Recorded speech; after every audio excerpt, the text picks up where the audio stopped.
All right, ladies and gentlemen, boys and girls, children of all ages, fellow Pandemonium travelers, this is Seattle Pandemonium Shutdown, day 282 by my count. So what's going on? What's going down? We've got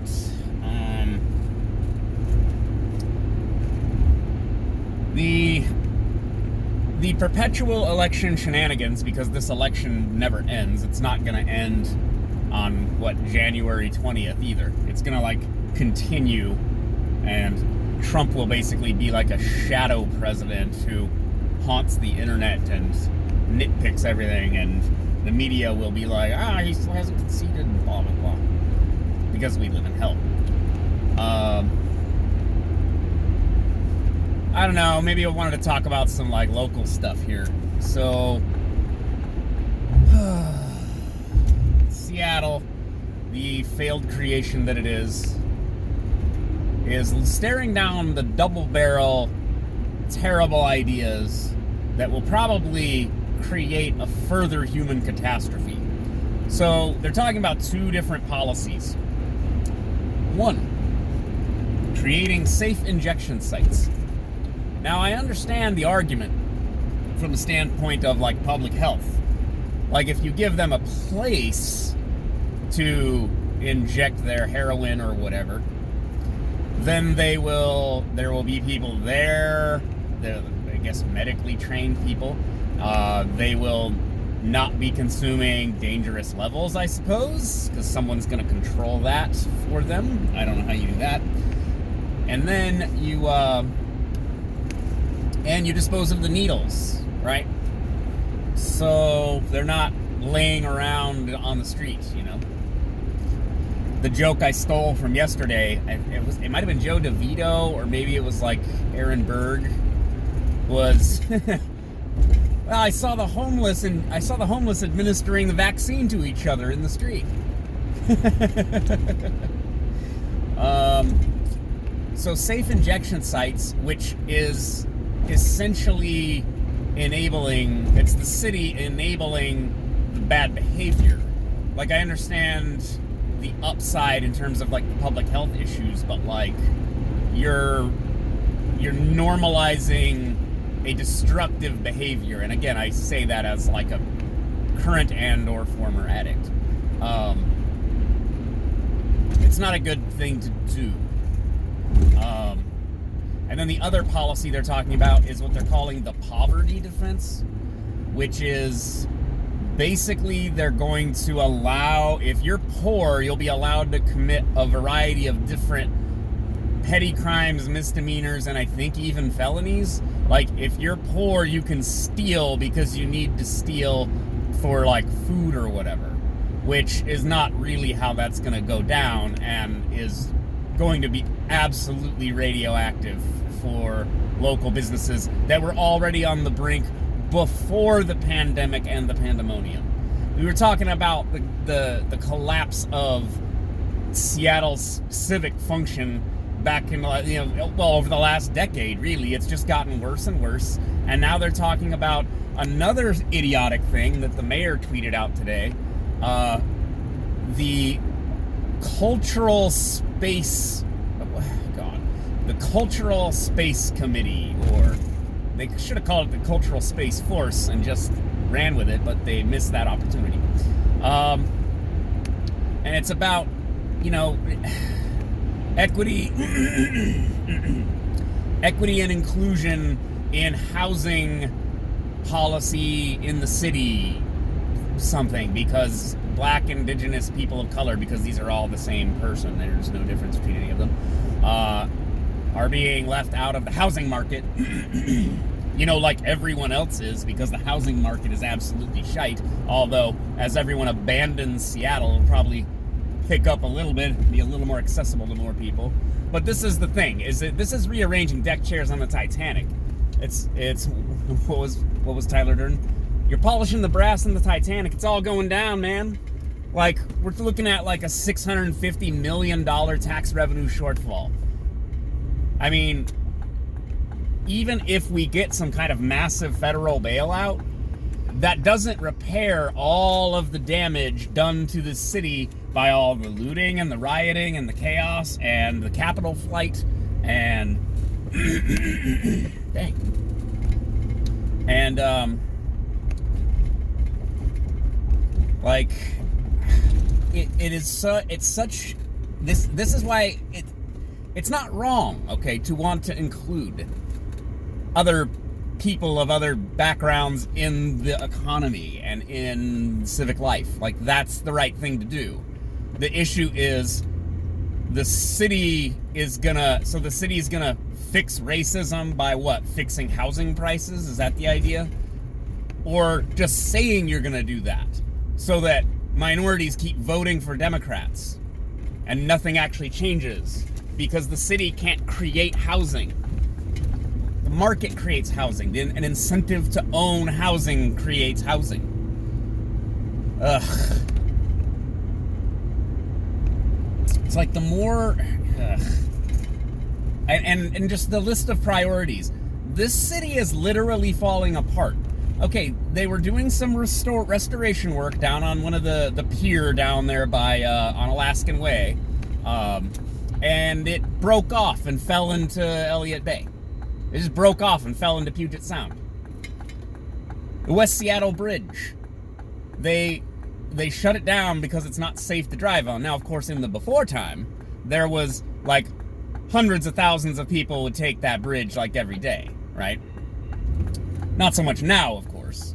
But what did they in their infinite wisdom decide to do? Our city council, they decided what they needed to do was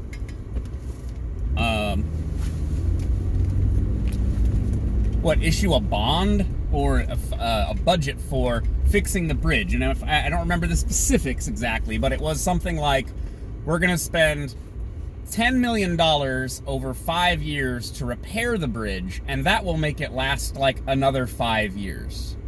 As opposed to another plan, which was like, spend $10 million to make it last 20 years. It was some insane nonsense like that. I mean, I can look it up. It's just like people asked me, like, what, is your city stupid? Like, yes, we're stupid. I don't know what people seem to think is going to happen as, the big tech companies that were here mostly because of like tax reasons and stuff, as they start to atomize and ship their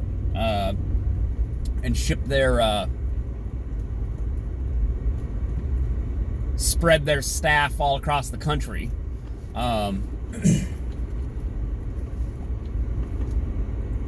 Then they will not have to justify, or they will have to then justify having these giant campuses here in this major city that is overrun with drugs and homeless, and no one will want to live here anyway. And unless the housing market has a huge adjustment and becomes affordable, there's no reason to live here. I increasingly question why I'm here. But yeah.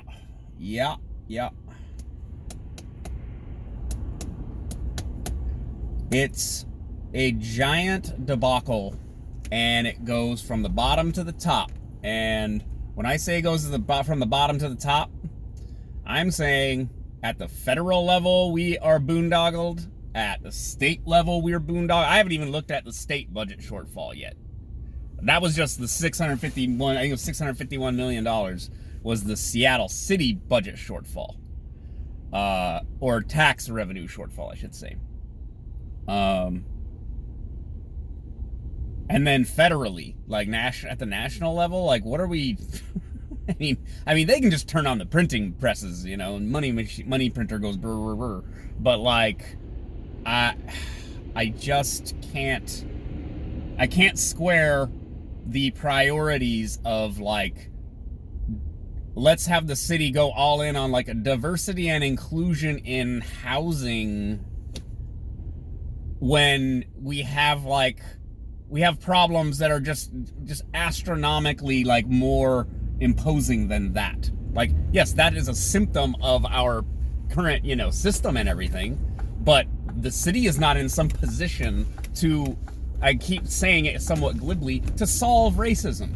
How's the city government going to take your money and spend it and make people not be racist? Let's say they're all racist, right? And that's why you can't get an apartment as a black person. What is the city going to do to make it so that people aren't racist anymore?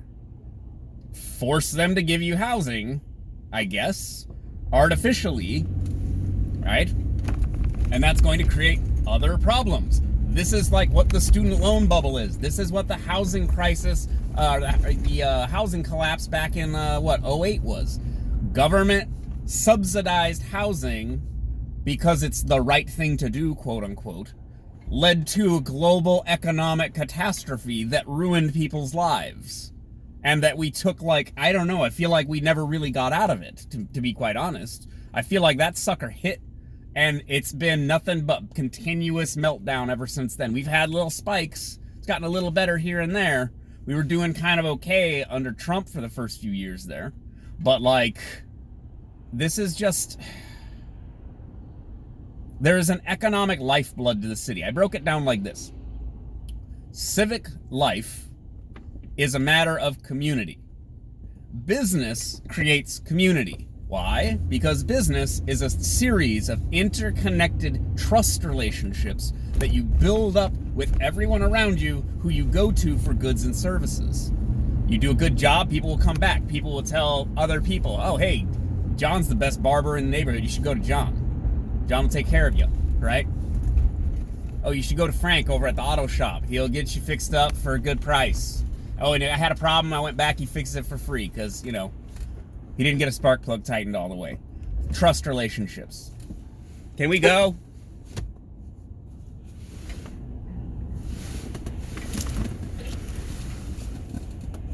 What do you see that I don't see? What are you doing?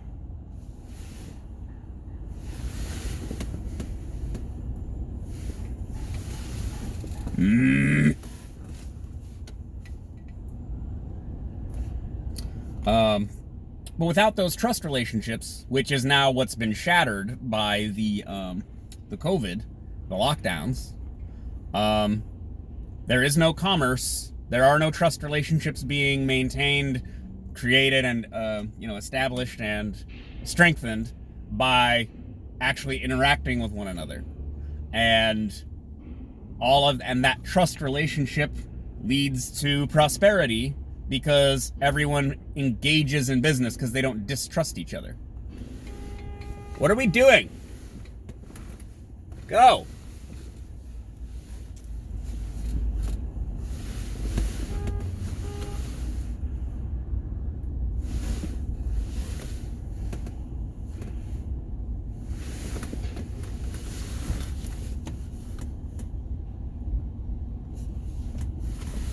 What the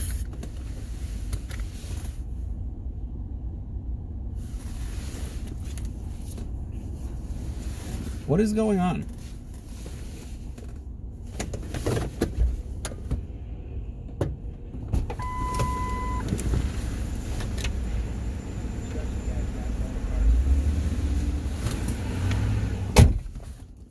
Okay, construction guys have all the cars stopped. Cool. Well, you're trapped in here with me, I guess. But yeah, civic structure is shattered, it's broken. It's possible to repair it and knit it back together, but not like this, not with more division, not with more, the rest of the city is racist against you, so the city has to do something to help fix all that. But go ahead and trust trust the city council to fix the fact that the rest of the city is racist against you. Like, do you see how this actually goes? Like, it's like they offer this promise of something they can't actually provide, or if they do, it will just pervert the market. And then when they don't get the result, like they don't actually fix the racial disparities in housing, they blame the rest of the city for this problem and continue the cycle of, call it victimhood. I mean, it's just like, I understand the impulse, like, oh, let's just do a simple policy where we give, disadvantaged people a little boost. But that's not actually how it plays out, and that's not what these politicians are doing. They're not really trying to help you and solve the problem. They leverage the division to keep getting elected. And it's just like, and so then everything just keeps getting worse, and they keep promising to do more and more. Like, they can't even keep the city from falling apart.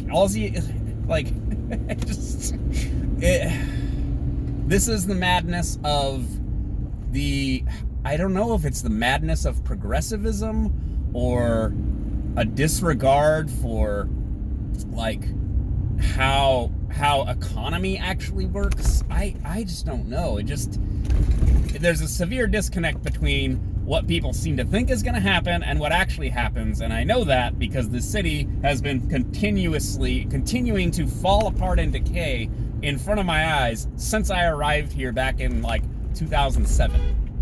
So, oh, you were honking at that guy. Of course, I never do anything wrong in traffic.